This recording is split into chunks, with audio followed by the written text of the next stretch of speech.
तो आए हुए सभी हम मानव जो विजन इंडिया के कार्यक्रम में शामिल हो रहे हैं, मैं सभी लोगों का बहुत बहुत धन्यवाद और आभार प्रकट करना चाहता हूं। इधर विजन इंडिया के माध्यम से हम लोगों को कई जगह जाने का मौका मिला है और विभिन्न सब्जेक्ट्स पे हम लोगों ने चर्चा की है, लोगों से बातचीत की है। जो समाज में जिनके पास अनुभव है, जिन लोगों ने अपने अनुभव से समाज को दिया है, बहुत से प्रतिष्ठित सम्मानित लोगों के सवाल और उनसे मिलकर के एक रास्ता निकालने के लिए हम लोगों ने जगह जगह पर कार्यक्रम किए हैं। आज प्रयागराज में हम सब लोग मिलकर के एक सबसे महत्वपूर्ण सवाल, शिक्षा, परीक्षा और क्यों हुई ध्वस्त व्यवस्था, ये उस पर चर्चा करने के लिए हम लोग बैठे हैं। इधर अगर हम देख रहे हैं तो बड़े पैमाने में पूरे देश में इस बात की चर्चा हो रही है कि सरकारें लाख कोशिश करने के बाद भी परीक्षा करा नहीं पा रहे हैं, पेपर लीक हो रहे हैं और पेपर लीक होने के बाद भी सरकार वो व्यवस्था नहीं दे पा रही है जो व्यवस्था उन्हें देनी चाहिए। इसलिए विजन इंडिया के माध्यम से शिक्षा, परीक्षा क्यों ध्वस्त हुई व्यवस्था को लेकर के आप सब लोग इस कार्यक्रम में शामिल हुए हैं। मैं सभी लोगों का बहुत बहुत स्वागत करता हूं। एक बार फिर आपका धन्यवाद देता हूं। मैं आज जिस मुद्दे को लेकर के हम यहां लेकर के बातचीत कर रहे हैं, वो बहुत अहमियत रखता है और देश की तस्वीर बदलने की ताकत भी, जिसके लिए मैं कहना चाहूंगा, अच्छी सीख अच्छा इंसान बनाती है, जिंदगी जीने के सबक सिखाती है, मुश्किलों के इम्तिहान पार कराती है। इसमें अगर आ जाए कहीं दरार तो तरक्की की बुनियाद हिलाती है। इसलिए जो बुनियाद है हमारी शिक्षा, उस पर हम और आप सब लोग बैठ करके बातचीत करना चाहते हैं। जब किसी देश की शिक्षा और परीक्षा प्रणाली ध्वस्त हो जाती है तो युवाओं का भविष्य और देश का विकास बर्बाद हो जाता है। जब शिक्षकों पर काम का अत्यधिक बोझ होता है, लगातार पेपर लीक होने, परीक्षाएं रद्द होने और पद खाली रहने से बेरोजगारी, मानसिक तनाव और अविश्वास बढ़ता है। और ये देखने को मिला है हमें कि मानसिक तनाव के कारण जब परीक्षाएं नहीं हुई, बड़े पैमाने पे कम उम्र के लोगों ने आत्महत्या कर ली, जान तक दे दी है। और उनके परिवार के लोगों के सामने जो संकट पैदा हुआ है, जो उनके सामने मानसिक तनाव पैदा हुआ है, वो एक गंभीर विषय बनकर के आया है। जब योग्यता की अनदेखी की जाती है तो देश की युवा आबादी की ताकत एक बड़ी आपदा बदल जाती है। जब हम लोग ये कहते थे 10 साल पहले कि डेमोग्राफिक डिविडेंड में हम लोग बहुत आगे हैं, हमारे नौजवानों में, छात्रों में ऊर्जा है जो समाज और देश को बदल देगी, लेकिन देखते हैं कि जहां युवा आबादी बढ़ गई है, वो ताकत की जगह हमारी आपदा में बदलती जा रही है। जो हमारा लाभ होना चाहिए था, जो हमारा डेमोग्राफिक डिविडेंड होना चाहिए था, ये बढ़ती हुई आबादी में नौजवानों को जब हम रोजगार, नौकरी और सही शिक्षा नहीं दे पाए तो आपदा में बदलती जा रही है। उससे छात्र उम्मीद खोते जा रहे हैं। तो हमारा देश कैसे आगे बढ़ेगा, ये बड़ा सवाल हमारे और आपके बीच में आ गया है। आज की सरकार, जब हम लोग देखते हैं केजी से लेकर के पीजी तक की पूरी शिक्षा व्यवस्था को जानबूझ करके बीमार किया जाता है। ऐसा नहीं कि सरकार को नहीं पता है, सरकार की जानकारी में है। सरकार ये जानती है कि उनकी जो शिक्षा व्यवस्था है वो लगातार खत्म होती जा रही है। इसीलिए मैं कहता हूं कि पीजी से लेकर के जो हमारी बेसिक पढ़ाई है वहां तक इन लोगों ने पूरी व्यवस्था को जानबूझ करके बीमार करने का काम किया है। मर्जर के नाम पर आज सरकार हजारों सरकारी प्राइमरी स्कूल को बंद कर रही है। विश्वविद्यालय संकीर्ण राजनीति का शिकार हो रहे हैं। और फिर उम्मीद बचती कहां है अगर हमारी बेसिक शिक्षा समाप्त हो जाए। जिस तरह के अपॉइंटमेंट हो रहे हैं उस पर प्रश्न लग रहे हों तो फिर उम्मीद बचती कहां है। समस्या का मूल भाजपा और उनके संगी साथियों का उस दखियानुसूरी रूढ़िवादी सामंती वर्चस्ववादी सोच में कई परतों के नीचे छिपा है,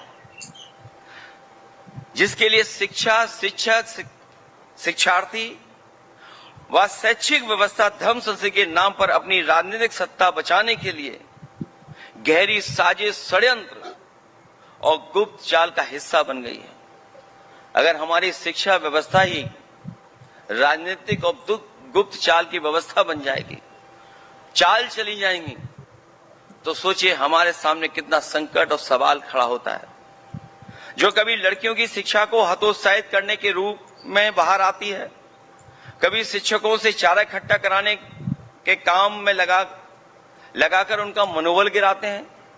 खबरें यहां तक मिलती हैं कि अगर बच्चे कम हैं स्कूल में तो उन शिक्षकों को किस किस काम में लगाया जाता है। आपने कई बार देखा है कि शिक्षकों को चारा इकट्ठा करने में भी इन्होंने ड्यूटी लगा दी थी। उनका मनोगिरान पाठ्यक्रम बदलते हैं। शिक्षा को मानव संसाधन नहीं मानने में, कभी यूनिफॉर्म के मुद्दे पर, कभी विभिन्न परीक्षाओं में जातिवादी प्रश्न पूछने पर। ऐसे कैसे संभव है कि जब परीक्षाओं को लेकर के बड़ी बड़ी कमेटियां बनती हैं तो क्या वजह है कि जातिवादी प्रश्न पूछे जाते हैं।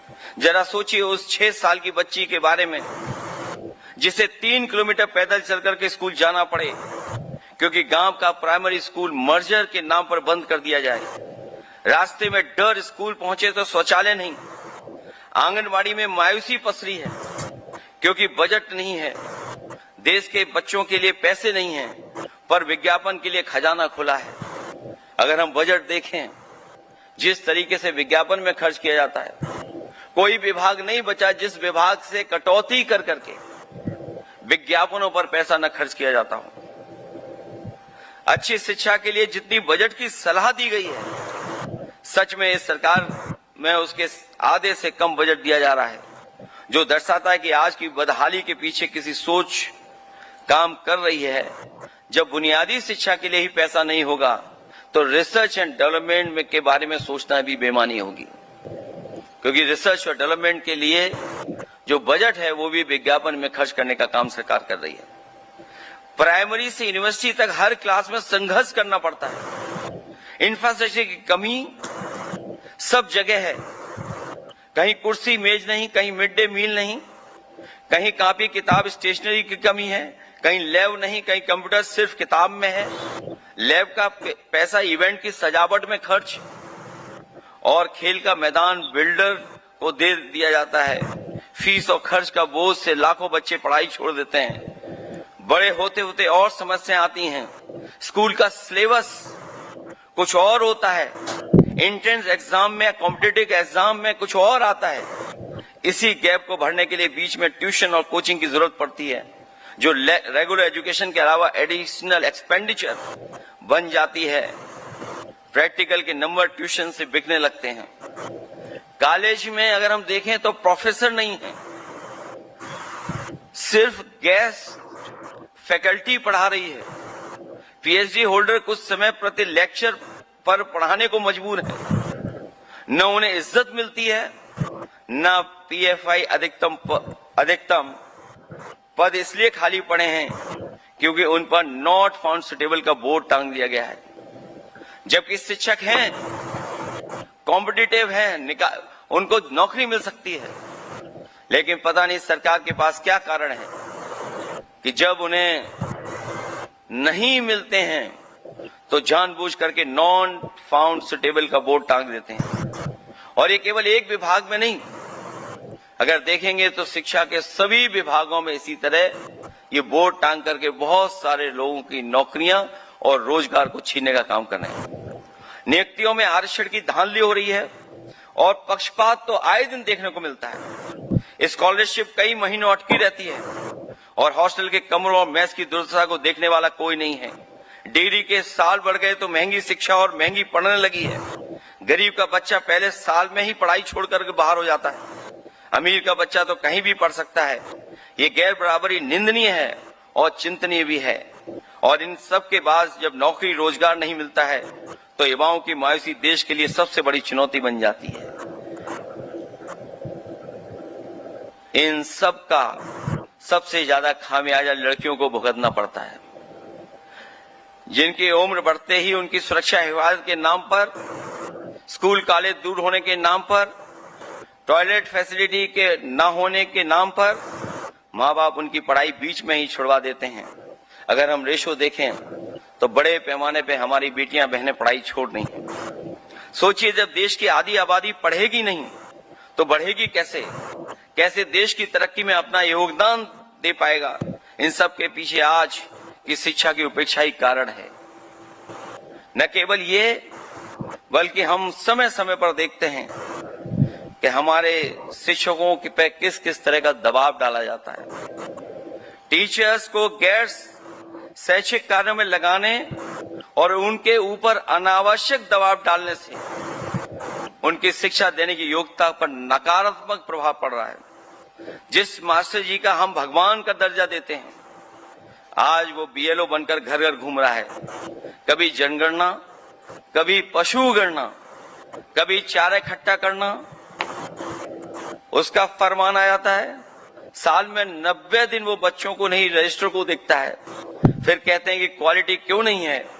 जब गुरु का मनोबल ही तोड़ देंगे तो शिष्य का भविष्य क्या बचेगा? जरा सी देर वेतन कटने पर डर डीआईओसी के दफ्तर में ट्रांसफर की बोली लगती है और जो ट्रांसफर को लेकर के चीजें सामने आती हैं, बहुत ही चिंताजनक है कि किस तरीके का हमारे शिक्षकों को समय समय पर डीआईओसी या अधिकारियों के माध्यम से क्या क्या फेस करना पड़ता है। और वर्तमान सरकार में घोर भ्रष्टाचार के कारण शिक्षा और परीक्षा व्यवस्था ध्वस्त हो गई है। पूरी तरीके से जानबूझ करके ये सरकार शिक्षा व्यवस्था को ध्वस्त करने में लगी हुई है। और जहां शिक्षा व्यवस्था ध्वस्त है, वहीं पेपर बनाने वाले से लेकर के रिजल्ट आने तक नकल और घोटाले की पूरी चेन लंबी खड़ी हुई है। यानी पेपर सेटर से लेकर के रिजल्ट तक हर कड़ी पर पैसे पहुंच और मिलीभगत से पूरा सिस्टम बिक गया है। और मेहनत करने वाले बच्चे को सिर्फ उनका ही भविष्य नहीं, बल्कि आने वाली पीढ़ी का भी भविष्य बर्बाद हो रहा है। आज ये साफ उजागर हो गया है कि सरकार किसी भी गलती के लिए खुद को जिम्मेदार नहीं मानती और शिक्षा मंत्री के इस्तीफे की मांग को बेशर्मी से ठुकरा देती है। सच तो यह है कि जब समस्या की जड़ में वर्तमान सरकार का अपना भ्रष्टाचार है, तो यही लोग किसी न किसी रूप में परीक्षा व्यवस्था और युवाओं के भविष्य का ध्वस्त करने में हैं। जहां तक तीसरा सवाल उठता है कि नौकरी को लेकर के कई मौकों पर देखा है और पिछले 10 साल के भाजपा के कार्यकाल में हम लोगों ने देखा है कि भाजपा के एजेंडे में नौकरी ही नहीं है। और अगर एजेंडे में नौकरी होती तो शायद उत्तर प्रदेश में इतने पेपर लीक नहीं होते, इतनी परीक्षाएं नहीं रद्द होती।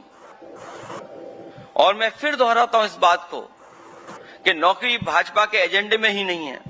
एक बड़ा सवाल यह है कि भाजपा सरकार नौकरियां क्यों नहीं देना चाहती है, जबकि वो जानती है कि नौकरी न देने से पढ़े लिखे युवाओं में आक्रोश पैदा होता है जो भाजपा के ही खिलाफ जाता है। क्या इतनी राजनीतिक समझ भाजपा को नहीं है?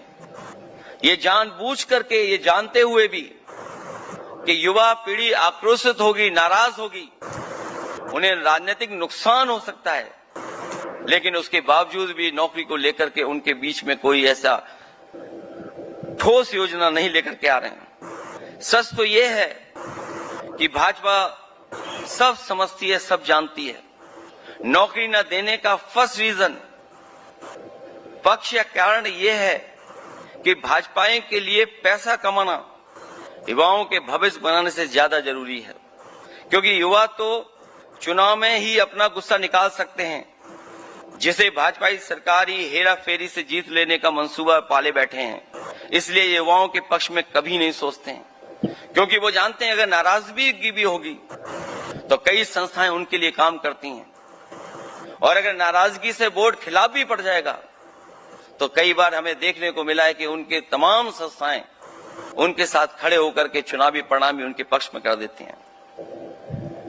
नौकरी न देने का दूसरा रीजन ये भी है, और पक्ष ये भी बनता है कि नौकरी में निश्चित वेतन देना होता है, जिससे राजकोष से पैसा निकलता है, लेकिन उसमें वे भाजपाई कमीशन खोरी नहीं कर पाते हैं।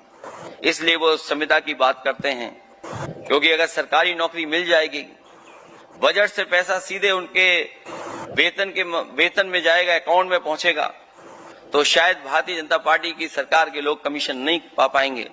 इसलिए संविदा को बढ़ाने का काम करते हैं। संविदा का मतलब अस्थायी नौकरी होता है, या कहें नौकरियों में ठेकेदारी लागू करना होता है। इसलिए जानबूझ करके भारतीय जनता पार्टी की सरकार में लगातार ठेकेदारों से कमीशन उगाने के मामले में तो भाजपाइयों का रिकॉर्ड बन चुका है, और अगर हम वर्ल्ड का रिकॉर्ड देखें तो शायद वर्ल्ड रिकॉर्ड भी उनके ही नाम पर आएगा। ये ठेकेदारों से कम पैसे पर कॉन्ट्रैक्ट करते हैं और उनसे एक मुश्त कमीशन ले लेते हैं। भाजपा को कमीशन देने के बाद ये ठेकेदार उस पैसे में से अपना मोटा मुनाफा काटकर बाकी नाम मात्र का ही काम करने वालों को आगे देते हैं। नौकरी न देने का थर्ड रीजन, पक्ष या कारण है संविदा के माध्यम से पीडीए के आरक्षण की लूट करना। ये सबसे महत्वपूर्ण सवाल बनता है कि जब संविधान पे नौकरियां होंगी तो पीडीए के समाज के लोगों को आरक्षण नहीं देना पड़ेगा, इसलिए जानबूझ करके वो संविदा पर बढ़ाना चाहते हैं। दरअसल नौकरी देने का मतलब है कि नियमानुसार आरक्षण भी देना होगा। जब ये भाजपाई 69,000 भर्तियां जैसी सरकारी नौकरियों में संविधान द्वारा लागू किया आरक्षण मार देते हैं, तो सोचिए संविधान में तो क्या क्या अत्याचार और भ्रष्टाचार कितना करते होंगे। इसलिए जानबूझ करके भारतीय जनता पार्टी और उनकी सरकार में बैठे लोग संविदा की नौकरियों को बढ़ावा दे रहे हैं। सच तो यह है कि भर्ती नौकरी के पीछे भाजपाइयों और उनके अनरजिस्टर्ड अंडरग्राउंड संगीत साथियों का बेहद खुफिया चौतरफा प्लान काम करता है, क्योंकि उनके चलाने के लिए उनके पास खुफिया लोग हैं जो अनरजिस्टर्ड हैं, अंडरग्राउंड रहते हैं। वो जानबूझ करके इसी तरह का बढ़ावा देते हैं। भाजपा परीक्षा प्रणाली को वो दशानन है जिसके 10 चेहरे हैं। इन दशानन के 10 रूप हैं। परीक्षा प्रणाली में हेराफेरी करने वाले भाजपाई, गलत प्रश्नोत्तर के पेपर छपाने वाले भाजपाई, पेपर लीक या सॉल्वर का जुगाड़ करने वाले भाजपाई, परीक्षा की तारीख टलवाने वाले भाजपाई, परीक्षा रद्द करने वाले भाजपाई, मूल्यांकन में कॉपी बदलने वाले भाजपाई, आरक्षण मारने वाले भाजपाई, रिजल्ट लटकाने वाले भाजपाई, भर्ती नौकरी कोर्ट में ले जाने वाले भाजपाई, कोर्ट में जानबूझ करके केस हार जाने वाले भाजपाई। सच्चाई तो यह है, इन सब के पीछे बहुत बड़ी साजिश काम कर रही है, जिसकी मंशा पीडीए समाज के 95% लोगों को 5% प्रभुत्वशाली लोगों के लिए श्रमिकों की मजदूरी की तरह उपलब्ध कराना है, वो भी कम से कम परिश्रमिक पर, जिससे कि उनका ज्यादा शोषण कर सकें। इसलिए मैं कहना चाहता हूं